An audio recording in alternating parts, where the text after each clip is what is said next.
இப்போ ஃபுட்டெல்லாம் நம்ம கடையில் வாங்கினோன்னா ரொம்ப ஹீட்டாக தானே பேக் பண்ணுவாங்க. ஸோ அந்த கவரில் இருக்கக்கூடிய கெமிக்கல்ஸ்லாம் நமக்கு தெரியாமல் உள்ளே போகிறதுனால நம்ம பாடிக்கு வந்து நிறைய எஃபெக்ட் ஆகுது. ஸோ பிளாஸ்டிக்கில் இவ்வளோ டிஸ்அட்வான்டேஜஸ் இருக்குது. ஸோ டிஸ்அட்வான்டேஜ் பற்றி சொல்லுவாங்க. பிளாஸ்டிக் எடுத்துக்கிட்டிங்கன்னா அது டீகம்போஸ் ஆகிறதுக்கே 100 வருஷம் ஆகுது. அதுக்கப்புறம் இதை வந்து நம்ம தூக்கி இப்போ ரோட்டில் போட்டனாலும் எங்கேயோ போட்டனாலும் அனிமல்ஸ் சாப்பிட்டு அதுவும் அஃபெக்ட் ஆகும்.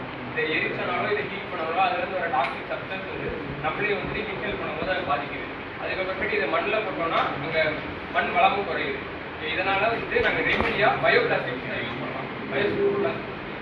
ஃபஸ்ட்டு பயோபிளாஸ்டிக் பார்க்கறதுக்கு முன்னாடி பிளாஸ்டிக் நம்ம மொத்தம் ஒரு 3 காரணத்துக்காக தான் நம்ம பிளாஸ்டிக் யூஸ் பண்ணுவோம். ஒன்று யூரோபிட் அதிகமாக இருக்கிறதுனாலையும் அதுக்கு வெயிட்னால தாங்கிறதுனாலையும் சரி, நம்ம பொருட்கள் தூக்கிறதுக்கு பிளாஸ்டிக் மெயினாக யூஸ் பண்ணுவோம். இன்னொன்று வந்து வாட்டர் ரெசிஸ்டன்ஸ், ஹீட் ரெசிஸ்டன்ஸ், அதாவது குறிப்பிட்ட அமௌண்ட் ஆஃப் ஹீட்டையும் தாங்கும், வாட்டர் ரெசிஸ்டன்ஸாகவும் இருக்கும், தண்ணியை இது யூஸ் பண்ணுவோம். இதுக்காக ரெமிட்டு தான் நாங்கள் பயோபிளாஸ்டிக்காக கொண்டு வரலாம்னு இருக்கோம்.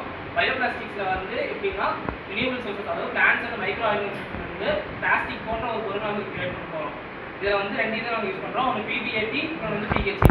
PBATனா பாலிபியூட்டிலீன் அடிக்டேட் கோபியூட்டிலீன் தெரப்தரின். இது வந்து பாசிட்டிவ்ஸ் வந்து எடுக்கிறோம். இதை வந்து அப்புறம் சூசனிக் ஆசிட் மூலியமாக நாங்கள் ப்ரொடியூஸ் பண்ணுறோம்.